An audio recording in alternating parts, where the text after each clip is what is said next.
Good evening, everyone. I hope you all are very good. So, today we are going to start a very interesting topic and very important topic also for your judicial point of view and side by side for your daily routine. Okay. The name of the topic is arrest. Now, arrest होता क्या है? The word arrest has not been defined in the CRPC. Defined नहीं है. But what does it mean?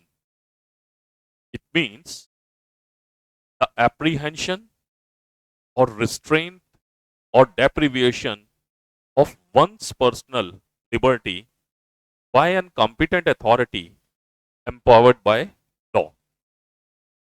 मतलब जब कभी भी आप किसी को कोई भी authority which is competent and legally authorised bye legislature, वो किसी को भी अगर उसको कस्टडी लेती है, रिस्ट्रेंट मतलब to prevent from doing something, personal liberty है, राइट ऑफ फंडामेंटल राइट है, इधर उधर मैं कहीं भी मूवमेंट कर सकता हूं, कहीं भी जा सकता हूं, to prevent from doing something, personal liberty को हम घूमना फिरना वो प्रिवेंट कर रहे हैं, मना कर रहे हैं, या डेप्रिविएशन छीन लेना, to take away a personal liberty और अ प्रॉपर्टी। तो कोई भी अगर गवर्नमेंट अथॉरिटी किसी भी तरीके से, राइट, कोई भी गवर्नमेंट अथॉरिटी जो कि कॉम्पिटेंट अथॉरिटी है, अगर वो एप्रीहेंशन, रिस्ट्रेंट और डेप्रिविएशन कर देती है किसी की पर्सनल लिबर्टी का, तो क्या होता है? अरेस्ट में हो जाता है, अरेस्ट हो जाती है। Why? Now the question is why we need arrest? Arrest जरूरी क्यों है? देखो, इसमें ना दो रीजंस हैं। जब भी कोई क्राइम होता है, ठीक है, तो वहां पर एक्यूज की प्रेजेंस एक इंपॉर्टेंट रोल प्ले करती है। अब जनरली वो एक्यूज ये तो बताएगा नहीं अपने आप कि यहाँ पर ये हुआ, यहाँ पर ऐसे किया, वेपन्स यहाँ से लिए थे, यहाँ पे स्टेटमेंट लिया, ऐसा नहीं होगा जब तक अनलेस एंड अनटिल हम उसको अरेस्ट के फॉर्म में नहीं लेके आएंगे। तो अरेस्ट क्या है? Arrest, we need assurance, we need assurance. Assurance for what? For his presence. So to ensure the presence of the accused so that he will not run away from the criminal justice system. भाग जाएगा तो पकड़ेंगे किसको? Trial कहाँ पे conduct करेंगे? Trial कैसे चलाएंगे? तो उसके लिए हमें उसको अरेस्ट करना पड़ता है। अरेस्ट करेंगे, श्योरिटीज लाएगा, बेल लेगा, श्योरिटीज अपनी श्योरिटी देगा कि जी अगर ये कहीं भी रन अवे करता है तो I am liable for that. तो that is why we need arrest. One more thing, जब भी ऑफेंस हुआ उसका जो बेसिक डिटेल्स होंगी कि उसने कहाँ पे क्या क्राइम किया, कैसे ऑफेंस किया, कहाँ से वेपन्स लिए, कहाँ से उसका प्लान ऑफ सोर्स रहा, उसके साथ और कौन कौन से को एक्यूज थे, कहाँ से रिलेट करा उसने, ये सब चीजें, ये इंफॉर्मेशन भी हमें उससे चाहिए होती हैं। तो to get that information we also need an arrest so that we can use the information in the investigations process. Police वहीं पे इन्वेस्टिगेशन प्रोसेस के अंदर स्टार्ट कर देगी, right? So we need arrest for two things. Number one, to ensure the presence of accused, and number two, to get information which we used in the investigation, right? तो arrest का ये दो part हैं। और अब मैं आपसे बात करता हूं, अरेस्ट को हम दो पोर्शंस में डिवाइड करते हैं। Number one is a preventive arrest. जब हम सेक्शन 151 की तरफ मूव करते हैं तो वहां पर भी पुलिस को अभी ऑफेंस हुआ नहीं है, अभी कमिट नहीं हुआ, अभी कुछ भी नहीं हुआ, अभी सिर्फ डिजाइन टू प्लान चल रहा है, सोच रहे हैं, तो वहां पर भी कोई भी कॉग्निजेबल ऑफेंस की designing to commit any offence चल रहा है अंडर सेक्शन 151 में, तो वहां पर भी पुलिस ऑफिसर अरेस्ट कर सकती है। तो आपको जो मैं समझा रहा हूं, मेरा मेन क्वेश्चन यही है कि पुलिस कैन अरेस्ट, ठीक है, police can arrest before the offence committed, offence हुआ नहीं है उससे पहले ही पुलिस अरेस्ट कर लेगी। और you can say arrest to prevent the commission of a cognizable offence, section 151 में अगर हम देखते हैं तो। ठीक है, तो पुलिस ऑफिसर कभी भी अगर उसको लगता है कि कोई भी कॉग्निजेबल ऑफेंस डिजाइन कर रहा है, ठीक है, तो वहां पे वो अरेस्ट कर सकता है। तो ये भी एक बहुत इंपॉर्टेंट क्वेश्चन है आपका इंटरव्यू पॉइंट ऑफ व्यू से। Number one, preventive arrest, section defined in section 151। And number two पे अगर बात करें तो हम ये देखते हैं arrest after the offence has been commit. अब ऑफेंस हो गया, उसके बाद कौन कौन से सेक्शंस हैं सीआरपीसी के जो इसमें डील करते हैं, बहुत बहुत ही इन डिटेल है। ठीक है? आज का जो मेन इंपॉर्टेंट टॉपिक है वो हम डील कर रहे हैं सेक्शन 41। टॉपिक्स तो हैं इसमें, अरेस्ट विद वारंट्स हैं, तो मैजिस्ट्रेट वारंट देता है अरेस्ट करने के लिए, सेक्शन 70 वो उसमें चले जाएंगे और वारंट के प्रोसीजर्स में। अरेस्ट विदाउट वारंट है सेक्शन 41, 42। और arrest by a private person है कि private person can also arrest, section 43। Arrest by a magistrate है सेक्शन 44। बट हमारा जो आज का टॉपिक है, and it is a very important topic and head section of arrest, that is section 41। See, बहुत detailed section है, बहुत ही ज्यादा डिटेल्ड सेक्शन है। और ये जो सेक्शन है ये अमेंडमेंट सेक्शन 2009 के अमेंडमेंट से फुलफिल करते हैं। ठीक है? इसको अगर हम रीड आउट करें, हम स्टेप बाय स्टेप पढ़ते चले जाएंगे, इसको रीड आउट करेंगे और एक एक पॉइंट को इसको एनालाइज करेंगे। ठीक है? Section 41, when police arrest without warrant. यहां पर जो वर्ड है ना, ये है when police officer may arrest without warrant. तब विदाउट वारंट अरेस्ट कर सकता है एक police officer. I think screen पे सबको विजिबिलिटी आ रही होगी इसकी। एक minute, just give me second, मैं इसको विजिबल कर लूं। एक सेकेंड, सी आ गया? ठीक है। एनी पुलिस ऑफिसर में without an order from a magistrate and without a warrant arrest any person. तो सबसेक्शन 1 ही यहां पे दो चीजों को बोल रहा है। पहला, any police officer without an order. ठीक है, विदाउट एन ऑर्डर। ओके, तो मतलब ऑर्डर की अलग बात कर रहा है यहां पे, अगर अरेस्ट, ठीक है, अरेस्ट ऑर्डर की बात कर रहा है, और विदाउट वारंट की बात कर रहा है। दो चीजों की बात कर रहा है यहाँ पे, ऑर्डर और वारंट। तो अगर कोई भी वारंट और ऑर्डर, इसका मतलब दोनों अलग अलग चीजें हैं। वारंट का जो सिस्टम वो जो चलता है प्रोसेस सेक्शन 70 से स्टार्ट होता है सीआरपीसी। ऑर्डर एक जनरल ऑर्डर भी हो सकता है कि go and arrest that person, arrest that accuse, और सम कुछ किसी को भी वो ऑर्डर हुआ। अरेस्ट एक फॉर्मेट के अंदर आ जाता है, विद सॉरी वारंट एक फॉर्मेट के अंदर आ जाता है। ठीक है, तो ऑर्डर एंड वारंट, बिना ऑर्डर के बिना वारंट के magistrate can arrest. Sub clause A, who commits in the presence of a police officer a cognizable offense। ठीक है, कॉग्निजेबल ऑफेंस पुलिस ऑफिसर की प्रेजेंस के अंदर होना चाहिए। कॉग्निजेबल ऑफेंस आपको पता होगा, as you know, section 2C को जब हम डेफिनेशन क्लॉज की बात करते हैं तो वहां पे डिफाइन है cognizable offence, an offence in which a police officer may arrest without any warrant. Cognizable offenses, you can say those offenses which are serious in nature।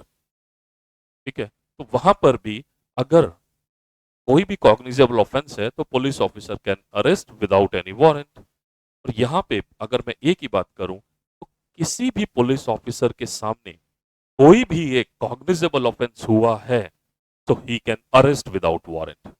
ठीक है, नाउ बी, बी के अंदर जब हम देख रहे हैं तो ये पुलिस ऑफिसर के सामने तो नहीं हुआ, लेकिन द पुलिस ऑफिसर को ना यहाँ पे कोई रीजनेबल कंप्लेंट मिली है, कोई क्रेडिबल इंफॉर्मेशन मिली है, या इसको एक रीजनेबल सस्पिशियस है किस चीज का, कि कोई कॉग्निजेबल ऑफेंस हुआ है। What is reasonable complaint? Reasonable complaint means a true information, कोई जेन्युइन इंफॉर्मेशन उसके पास आई है। अगर मैं क्लॉज बी के हम जाएं, देखिए, against whom a reasonable complaint has been made, number one. Number two, credible information, that is number two, credible information received हुई है और a reasonable suspicious exist हुआ है उसको of, ठीक है क्या, that such and such person has committed a cognizable offense, a cognizable offense, ठीक है। अब इसमें और क्या बातें बोलता है, आगे क्या कहता है? कॉग्निजेबल ऑफेंस की तो बात कर दी। अब जो नीचे के जो दो एक्सप्रेशंस हैं वो इंपॉर्टेंट एक्सप्रेशंस हैं। हमें ऑफिसर इंचार्ज को एक रीजनेबल कंप्लेंट मिल गई, एक इंफॉर्मेशन मिल गई, रिलायबल इंफॉर्मेशन मिल गई, ठीक है। एक सस्पिशियस, एक डाउट क्रिएट हो गया कि एक ऑफेंस हुआ है, और एक वो कॉग्निजेबल ऑफेंस है जिसकी इम्प्रिजनमेंट कितनी है, and that imprisonment which may be less than 7 years और which may extend to 7 years। दोनों एक्सप्रेशंस के मीनिंग अलग अलग हैं। जब हम बात कर रहे हैं ना which may be less than 7 years, तो it means up to 7 years, ठीक। और आगे जब ये बात करता है and which may extend to 7 years, दोनों बातों को खत्म तो वहीं करता है, बात 7 years की करता है, लेकिन एक्सप्रेशंस जो हैं which may extend to 7 years, ये वहां पर उस इम्प्रिजनमेंट की बात कर रहा है। इम्प्रिजनमेंट जहां पर हम आईपीसी में देखते हैं that minimum imprisonment is 3 year, maximum it goes up to 7 years। 354 में भी आप देखोगे वहां पर भी इसी तरीके की इम्प्रिजनमेंट का है। तो ये उन इम्प्रिजनमेंट की, उन पनिशमेंट्स की बात कर रहा है कि जहां पे मिनिमम इम्प्रिजनमेंट तो हमें दे दिया, और वहां पे साथ में ही वर्ड दे दिया कि that imprisonment goes up to 5 year, up to 7 years। ये वहां पे उन कंडीशंस की बात करता है। आई होप ये दोनों एक्सप्रेशंस आपको क्लियर हो गए होंगे, ठीक है। नाउ अब उसको, now come to sub clause 1। The police officer has reason to believe. अब जो उसको ऊपर इंफॉर्मेशन आई थी ना, reasonable complaint, credible information, reasonable suspicious, जो उसको ऊपर मिला, अब उसको बिलीव हो गया, विश्वास हो गया कि ऑफेंस तो हुआ है, ठीक है। अब अब क्या करेगा? अब जब विश्वास हो गया, reason to believe is the important word. The police officer has reason to believe. What reason to believe? That on the basis of such information, on the basis of such complaint, information, or suspicious that such person has committed the said offense। अब हमें पता लग गया कि फलाने फलाने आदमी ने उस व्यक्ति ने ये ऑफेंस किया है। ये एक ऑफिसर इंचार्ज को एक पता लग गया कि जो इंफॉर्मेशन ऊपर मिली थी ऑफेंस हो गया।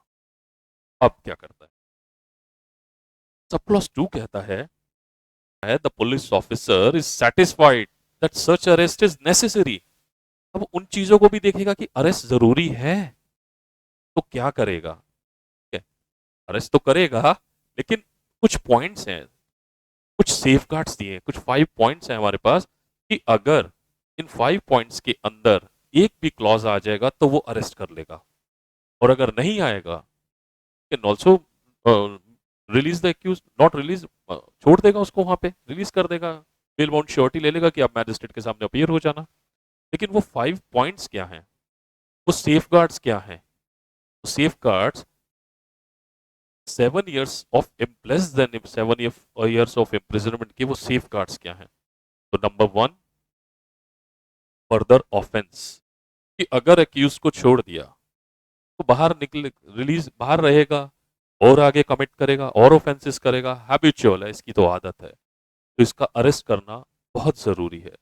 Further offence does not mean कि सेम टाइप ऑफ ऑफेंस करे, कोई और ऑफेंस कर लेगा लेकिन वो ऑफेंस तो करेगा ही करेगा, ठीक है, तो इसलिए उसका अरेस्ट जरूरी है। बी कहता है for proper investigation of the offence. Arrest करने के बाद कुछ चीजें ऐसी होती हैं जो एक्यूज के ही बोलने से डिस्क्लोज होती है, डिस्क्लोज करता है वो एक्यूज के बारे में। ठीक है, डिजाइन कैसे किया मैंने, वेपन्स कोई चीज खरीदी तो कहाँ से ली। So there are lots of things कि जब कोई भी प्रिपरेशन करता क्राइम करता है तो पहले प्रिपरेशन भी करता है, प्रिपरेशन करेगा, फिर उसके बाद वो बताएगा मैंने क्या। तो इसीलिए भी अरेस्ट जरूरी है कि हमें इन्वेस्टिगेशंस करने में उसकी सपोर्ट मिले, हम प्रॉपर इन्वेस्टिगेशंस कर लें। ठीक है, राइट। नाउ सी कहता है कि अगर इसको अरेस्ट नहीं करा तो वो एविडेंसेस के साथ या तो उसको बिल्कुल मिटा देगा, डिसअपियर कर देगा, और नहीं तो टैंपरिंग करेगा। तो इसका बाहर रहना भी ठीक नहीं है, इसका इसलिए अरेस्ट यहां पे जरूरी है। ये कहता है उन पर्सन्स को जिनको ऑफेंसेस के बारे में पता है, उस क्राइम ऑफ सीन की पूरी नॉलेज है, they are acquainted with the facts.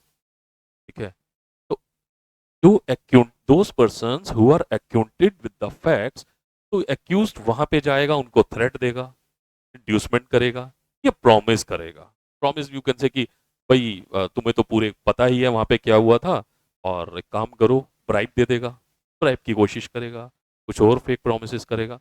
तो अगर ये कंडीशन भी डी में आती है, इंड्यूसमेंट, थ्रेट और प्रॉमिस की, तब भी अरेस्ट जो है नेसेसरी हो जाती है। राइट।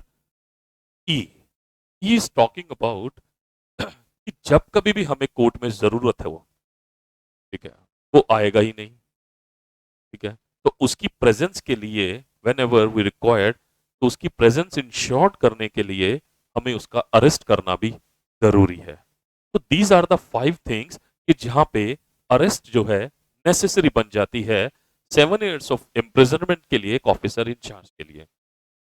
ठीक है, अगर ये 5 पॉइंट्स हैं तो 5 पॉइंट्स हैं तो अरेस्ट करेगा, अदरवाइज रिलीज कर देगा। अब खाली रिलीज करने या अरेस्ट करने से काम चल जाएगा? आगे देखते हैं। आगे कहता है ई ई के अंदर ही, and the police officer shall record while making such arrest. अगर वो अरेस्ट कर रहा है तो उसकी रीजंस लिखेगा राइटिंग के अंदर कि मैं अरेस्ट कर रहा हूं, 7 years of less than imprisonment का ऑफेंस है। If I am arresting the accuse, then what are the reasons, वो 5 क्लॉजेस में क्या रीजंस हैं कि जो मुझे करना पड़ रहा है। ठीक है, ऐसा नहीं कि अरेस्ट कर लिया और कुछ नहीं, रीजंस इन रिकॉर्डिंग लिखेगा कि अरेस्ट क्यों कर रहे हैं। आजकल तो अरेस्ट मेमो जो होते हैं उसके साथ एक प्रॉपर एक यू कैन से एक से पूरा वो बना के देते हैं, चार्ट बना होता है, कॉज लिस्ट बनी होती है, उस लिस्ट के अंदर मेंशन करेगा वो कि मैं क्यों अरेस्ट कर रहा हूँ, रीजंस ऑफ अरेस्ट क्या है, चेक लिस्ट के अंदर आता है। ठीक है, और मान लो प्रोवाइजो कहता है कि अगर वो अरेस्ट नहीं करेगा, ये तो बहुत अच्छा तरीका है हमारा, 5 पॉइंट्स के अंदर आ गया, किसी कोई भी एक क्लॉज डाला, उसको रिलीज कर दिया। ऐसा भी नहीं होना चाहिए ना। तो वहां पे अगर वो उसको रिलीज कर रहा है तो वहां पे भी अपने रीजंस ऑफ रिकॉर्डिंग लिखेगा और वो कंसर्न मैजिस्ट्रेट को देगा। तो अगर वो अरेस्ट करता है तो भी रीजंस ऑफ रिकॉर्डिंग लिखेगा, और अगर अरेस्ट नहीं करता तो भी रीजंस लिखेगा राइटिंग के अंदर for not making the arrest. I hope you all are clear on that point. Proviso पर पढ़ो, provided that a police officer shall in all cases where the arrest of a person where एक second, just a second, where the arrest of a person is not required under the provision of subsection, records the reasons in writing for not making the arrest। यहां पे भी अगर नहीं कर रहा तो reasons in writing वो देगा कि मैं अरेस्ट क्यों नहीं कर रहा। This is a important proviso. यहाँ पे ऊपर अगर अरेस्ट कर रहा है तो रीजंस इन राइटिंग देगा for making such arrest, right. और अगर नहीं कर रहा तो व्हाट वाज द रीजन कि वो अरेस्ट नहीं कर रहा, रिकॉर्ड करेगा in writing for not making the arrest. दोनों ही कंडीशंस के अंदर वो रीजंस देगा अपने। ठीक है, ये जितने भी पॉइंट्स हैं ये एप्लीकेबल हैं सिर्फ punishments which are maybe less than 7 years or which may extend to 7 years. Now, I hope you all are clear. इसी के ऊपर 2014 का एक बहुत इंपॉर्टेंट केस लॉ आया था, Arnesh Kumar versus state of Bihar 2014। उस केस लॉ के अंदर उस बहुत इंपॉर्टेंट केस लॉ है और वो केस लॉ 498 ए से रिलेटेड है, क्रुएल्टी बाय हस्बैंड और देयर रिलेटिव्स के लिए नॉर्मली 7 ईयर ऑफ इम्प्रिजनमेंट होती है। तो पुलिस ऑफिसर जब मर्जी, जब भी एक कंप्लेंट आई है, किसी वुमन ने कंप्लेंट की है, डोमेस्टिक का वो है, उठाया और अरेस्ट कर दिया, पूरी पूरी फैमिली को अरेस्ट कर देते थे। ये चीज Arnesh Kumar versus state of Bihar के अंदर सुप्रीम कोर्ट ने 2014 में क्लियर करी कि ऑटोमेटिकली अरेस्ट की कोई जरूरत नहीं है, ठीक है। और सभी स्टेट गवर्नमेंट्स को एक इंस्ट्रक्शंस दे दी कि नॉट टू अरेस्ट ऑटोमेटिकली। जो भी ऑफेंसेस होते हैं 7 ईयर्स से नीचे के या अप टू 7 ईयर्स के, अरेस्ट करने की जरूरत नहीं है जब तक कि ये 5 पॉइंट्स जो मैंने आपको बताए हैं, कौन कौन से, फर्दर ऑफेंस, ठीक है, और इन्वेस्टिगेशंस प्रॉपर नहीं करे हो रही, ठीक है, टैंपरिंग या डिसएम्परिंग एविडेंस करेगा, एक्यूज कर देगा, राइट, इंड्यूसमेंट, थ्रेट और प्रॉमिस करेगा उसके साथ जो the person who is acquainted with the facts of the cases, ठीक है, उनके साथ, या जब कभी भी हमें इंश्योर्ड हो उसकी प्रेजेंस वो नहीं होगी तो वहां पे अरेस्ट कर लो, otherwise no need to arrest. तो एक चेकलिस्ट बनाई और अब आप देखेंगे कि 7 ईयर ऑफ इम्प्रिजनमेंट के जो ऑफेंसेस होते हैं पुलिस उसमें जनरली अरेस्ट नहीं करती, करती है तो मैजिस्ट्रेट के सामने रीजंस देती है, नहीं करती तो भी रीजंस देती है, ठीक है। तो Arnesh Kumar is a very important and landmark judgment of Supreme Court in arrest case, ठीक है। तो इसको हम बाद में बहुत डिटेल में, because it's a demo lecture, तो बहुत डिटेल में आराम से डिस्कस करेंगे। नाउ बी ए, ठीक है, सेक्शन 41 सबसेक्शन 1 क्लॉज बी ए, ठीक है, क्या कहता है, कहता है कि कोई, अब यहां पे ना कितने भी पॉइंट्स आ रहे हैं आप इनको शेल में कंसीडर करेंगे, ठीक है, अरेस्ट होगा ही होगा वहां पे। कौन कौन से वो ऑफेंसेस हैं, ये कहता है कि ऐसे ऑफेंसेस, कॉग्निजेबल ऑफेंसेस जिसकी इम्प्रिजनमेंट, यहां पे इम्प्रिजनमेंट 7 ईयर्स तक की है, offenses punishable with imprisonment for a term which may extend to more than 7 years, whether or without fine or with death sentences। जो पहले हमने क्लॉज देखा था ए, वहां पे जो बात हो रही थी वो 7 ईयर्स और लेस देन 7 ईयर्स की थी, यहाँ पे more than, extend to more than 7 years के लिए है। तो यहाँ पे अगर ऐसा कुछ ऑफेंस हुआ है और police officer has reason to believe that thing on the basis of that complaint on such person, तो यहाँ पे a police officer can arrest without any warrant, यहाँ पे करेगा ही करेगा। नाउ सी, प्रोक्लेम्ड ऑफेंडर है, सीआरपीसी में 82 के अंदर जा रहा है, proclaimed offender by this code, 82 ही है प्रोसीडिंग्स प्रोक्लेम्ड ऑफेंडर्स की, अटैचमेंट 83 में है, ठीक है, वहां पे देखेगा। या स्टेट गवर्नमेंट ने किसी को प्रोक्लेम्ड कर दिया, भगोड़ा घोषित है, वहां पे police officer can arrest without any warrant. Now D, D is talking about कि अब मान लीजिए कोई थेफ्ट हुआ है, कोई चोरी हुई है, एक ज्वेलरी शॉप पे चोरी हुई है और उस ज्वेलरी शॉप की जो जितना भी ज्वेलरी है, चोरी तो हुई है, अब एक पुलिस ने एक नाकाबंदी कर दी, पेट्रोलिंग कर दी, गश्त लगा दिया, बैरिकेडिंग कर दी, वहां पे कोई भी एक गाड़ी आ रही है, कार को स्टॉप किया तो उसमें देखा वहां पे the police officers found some jewellery on it, ठीक है। अब दिमाग में कहीं ना कहीं ये ही आएगा ना कि जो ये वही ज्वेलरी तो नहीं जो वहां पे स्टोलन प्रॉपर्टी में चोरी हुई है, जो वहां से स्टील की गई है, अंडरस्टूड है। वहां पे भी अगर वेदर उसने वो उस गाड़ी के ऑनर ने चोरी करी है या नहीं करी उस शॉप में, लेकिन उसकी पोजीशन में एक स्टोलन प्रॉपर्टी तो मिली, वो ज्वेलरी तो मिली, तो अगर ऐसी कंडीशंस भी आती हैं तो वहां पे a police officer can arrest without any warrant, ठीक है। Read the D, whose possession anything is found which may reasonably be suspected to be stolen property, or who may reasonably be suspected of having committed an offense with reference to such thing. Position में मिल गई या उसने खुद reasonably एक doubt हुआ खुद भी चोरी करी होगी, ठीक है, स्टोलन प्रॉपर्टी के साथ। Now come to E. Clause E क्या कहता है? ई बात करता है ऑब्स्ट्रक्ट्स की बात करता है, ऑब्स्ट्रक्शंस क्रिएट कर दिया। किसको? पुलिस ऑफिसर्स को। कब? When he was performing his duty. ये बहुत बड़ी बात है। जनरली आप यूट्यूब पे वीडियो देखते हैं कि पुलिस वाला कुछ पूछता है, बैरिकेडिंग करता है, अपनी ड्यूटी परफॉर्म करता है, तो तुरंत उस पर लड़ाई हो जाती है, वहीं पे लड़ लेते हैं। इज परफॉर्मिंग हिज ड्यूटी, आप उसको ऑब्स्ट्रक्ट नहीं कर सकते, रोक, आप उसमें रोक नहीं दे सकते कोई, ठीक है। तो अगर आप ऐसा भी कुछ करते हैं, then also a police officer can arrest you without any warrant और without any order from a concern magistrate, वहां पे भी अरेस्ट कर सकते हैं, ठीक है।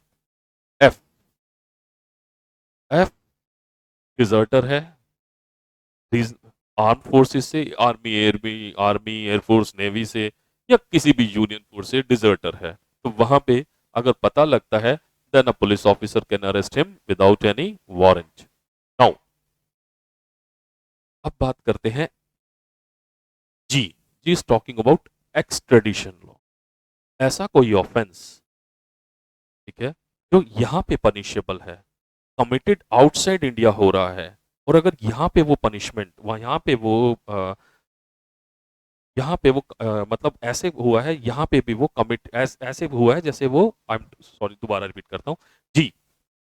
ऐसा कोई एक ऑफेंस जो फॉरेन कंट्रीज के अंदर भी एक ऑफेंस है, हुआ भी बाहर है, आउटसाइड इंडिया हुआ है, बट वो यहाँ पे भी in India, that offence is also punishable in India also. तो वहां पर police officer can arrest that person without any warrant. Extradition के हमारे वहां लॉ एप्लीकेबल हो जाते हैं और पुलिस ऑफिसर वो वहां पे अरेस्ट कर सकता है, राइट। जी कहता है इस बात को। Now H, release convict.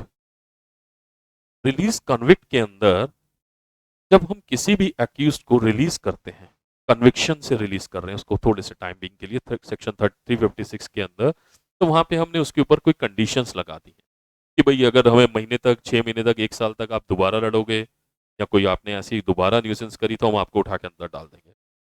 और रिलीज होने के बाद भी अगर वो किसी भी कंडीशन का ब्रीच करता है, then a police officer can arrest him without any warrant. I, I is talking about requisition. What is this requisition? It says, suppose एक ऑफेंस हुआ है दिल्ली में और एक्यूज रहता है हरियाणा, ठीक है। अब यहां पे क्या होगा, जो दिल्ली पुलिस है, दिल्ली पुलिस एक रिक्यूजिशन ओरल में या राइटिंग के अंदर कम्युनिकेट करेगी हरियाणा पुलिस से और बताएगी रिक्यूजिशंस के अंदर उसका पूरी इंफॉर्मेशन स्पेसिफिक बताएगी, उसका नाम, उसका फादर का नेम, या उसने कौन सा ऑफेंस किया है जिसके लिए उसको अरेस्ट करना है। और जो रिक्वेजिशन कंसर्न हरियाणा में जा रहा है, उस पुलिस ऑफिसर को जा रहा है, वहां पे भी वो उस चीज को देखेगा कि जो रिक्वेजिशन मेरे पास आई है वो लॉफुली अरेस्टेड की, ठीक है। तो ये जो रिक्वेजिशन होगी जो दिल्ली पुलिस देगी रिटर्न में या ओरल में कंसर्न पुलिस, हरियाणा पुलिस को, तो वो जो हरियाणा पुलिस ऑफिसर है वहां पे ही can arrest that accuse without any warrant, right. चलो अब सबसेक्शन 2 क्या कहता है? सबसेक्शन 2 कहता है कि जितने भी, अगर कोई भी हमें ऐसी इंफॉर्मेशन मिली है और रीजनेबल कंप्लेंट मिली है, क्रेडिबल इंफॉर्मेशन मिली है या रीजनेबल सस्पिशियस है, कोई भी इस तरीके से अगर कुछ हमें मिला है और वो ऑफेंस जो है नॉन कॉग्निजेबल ऑफेंस है, तो उन नॉन कॉग्निजेबल ऑफेंसेस के अंदर अ police officer can not arrest without warrant of a magistrate. तो सेक्शन 42 यहां पर पूरा पूरा क्लियर उसी को समझा रहा है कि जितने भी हमने 41 के करे हैं, जो ऊपर सबसेक्शन 1 रीड करा है, उसके जो क्लॉजेज, सब क्लॉजेज आगे रीड करे हैं, they are talking about the cognizable offences, ठीक है। और जो सब सेक्शन 2 है ये कहता है कि अगर नॉन कॉग्निजेबल ऑफेंसेस की इंफॉर्मेशन आती है, क्रेडिबल इंफॉर्मेशन है, रीजनेबल कंप्लेंट है या सस्पिशियस अगर एराइज होता है, तब भी वहां पुलिस ऑफिसर अरेस्ट नहीं करेगा विदाउट परमिशन ऑफ द या without taking arrest warrant from the concern magistrate. I hope कि जो भी मैंने सेक्शन 41 में आपको पढ़ाया है ये सारा आपका क्लियर हो गया होगा। ठीक है, इट्स अ डेमो लेक्चर और सेक्शन 41 का ही था कि आज जो भी करना है सेक्शन 41 को अच्छे से ब्रीफ करना है। और भी अरेस्ट के सेक्शंस हैं, I am not going in such details, क्योंकि हर चीज को हर टॉपिक को इन डिटेल्स में लेके जाना और अंडरस्टैंड कराना बहुत टफ हो जाता है।